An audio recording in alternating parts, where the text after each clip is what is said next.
Hello, welcome to food ഇൻഷി. ഞാനിവിടെ കുറച്ച് മത്തി കൊടുന്ന് വെച്ചിട്ടുണ്ട്. ഇത് നമുക്കൊന്ന് പൊരിച്ചെടുക്കാം. അപ്പോൾ അതിന് വേണ്ടിയിട്ട് കുറച്ച് സാധനങ്ങളൊക്കെ എടുത്ത് വെച്ചിട്ടുണ്ട്. നമുക്കൊന്ന് ക്രിസ്പി ആയിട്ട് പൊരിച്ചെടുക്കാം. ഇതാ ചെറിയ ഉള്ളി, വെളുത്തുള്ളി, ഇഞ്ചി. ഇതിലേക്ക് നമുക്ക് കുറച്ച് മുളകിൻ്റെ പൊടി ചേർത്തിട്ട് അരച്ചെടുക്കാം. മുളകിൻ്റെ പൊടി ഇട്ട് വെച്ചിട്ടുണ്ട്. അപ്പോൾ തന്നെ മഞ്ഞൾപ്പൊടി,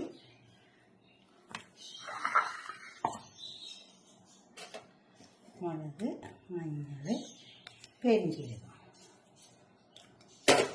ഇത് ചേർത്തിട്ട് നമുക്ക് ഇതൊന്ന് അരച്ചെടുക്കാം. എന്നിട്ട് ഈ മീനൊന്ന് പരട്ടി കൊടുക്കാം. പിന്നെ ഉപ്പ് അത് ആവശ്യം പോലെ ഇട്ട് കൊടുത്താൽ മതി. ഉപ്പ് ഇത് നന്നായി അരച്ചെടുക്കണം വെച്ചിട്ടുണ്ട്. നമുക്ക് ഈ മത്തിമുളക് കായം പറ്റിയെടുക്കാം.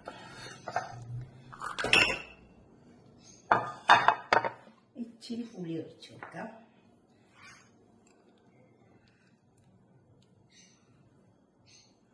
ഇത് പുളിയാണ്.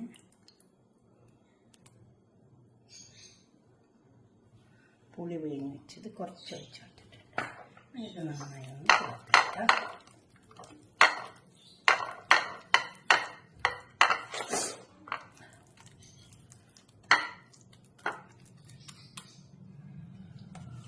കുറച്ചുകൂടെ ഉപ്പ് ഇട്ട് കൊടുക്കാം.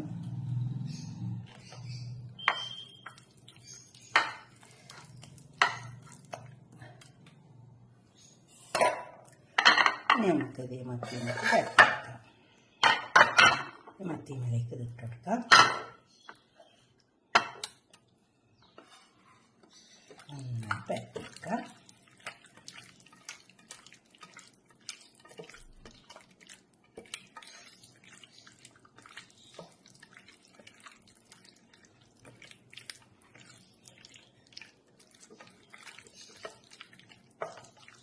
മീനൊക്കെ വാഷ് ചെയ്യുമ്പോൾ നന്നായി ഉരച്ച് വാഷ് ചെയ്യണം. കുറച്ച് ഉപ്പൊക്കെ ഇട്ടിട്ട് അപ്പം നല്ല വൃത്തിയായി കിട്ടും.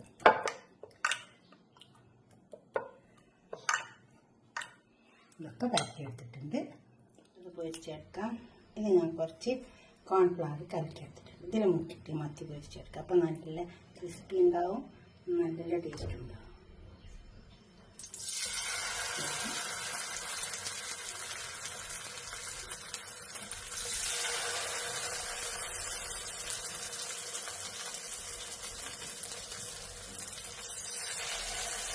ഞാൻ ഇതെല്ലാം കുറച്ച് വെച്ചു ഇതുപോലെ അടക്കി വെച്ച് കൊടുത്തിട്ടുണ്ട്. ഇനി ഇതൊന്ന് മുരിഞ്ഞ് വരട്ടെ. നന്നായി മുരിഞ്ഞ് വന്ന് നല്ല ടേസ്റ്റും ഉണ്ടാവും. നമുക്കൊന്ന് തിരിച്ച് വെച്ചിട്ടാലോ.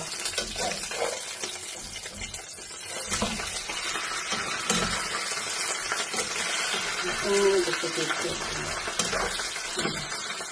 ആ കോൺഫ്ലവർ കുറച്ച് ഇതിന് മേലെ കൂടെ മുറിച്ച് വെച്ചാൽ ഇതൊക്കെ നമ്മൾ വീട്ടിലെപ്പോഴും ഉണ്ടാക്കുമ്പോൾ ഒരു ഗസ്റ്റൊക്കെ വരുമ്പോഴും ഒരു പരിപാടിയൊക്കെ ഉണ്ടാകുമ്പോൾ അങ്ങനെ ഉണ്ടാക്കിയിട്ട് കൊണ്ടുവച്ച് വെച്ചാൽ നല്ല ഭംഗിയുണ്ടാവും.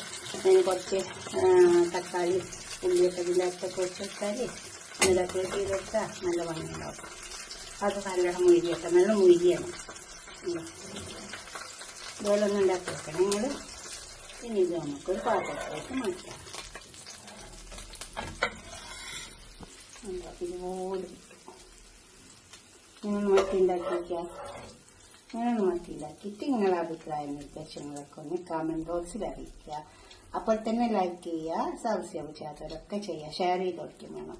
കണ്ട ഒരു പരിപാടിയൊക്കെ വരുമ്പോൾ അങ്ങനെ ഉണ്ടാക്കിയാൽ മതി. ഒന്ന് ഡെക്കറേറ്റ് ഒക്കെ ചെയ്താൽ നല്ല സ്റ്റൈലും ഉണ്ടാവും. ടേബിൾമേലൊക്കെ കൊണ്ടുവെക്കുമ്പോൾ വീട്ടിലെപ്പോഴും ഉണ്ടാക്കുന്നില്ലെങ്കിൽ പരിപാടിയൊക്കെ വരുമ്പോൾ ഉണ്ടാക്കി നോക്കി. ഓക്കെ, അടുത്തൊരു വീഡിയോ ആയിട്ട് നമുക്ക് പിന്നെ കാണാം. ബൈ.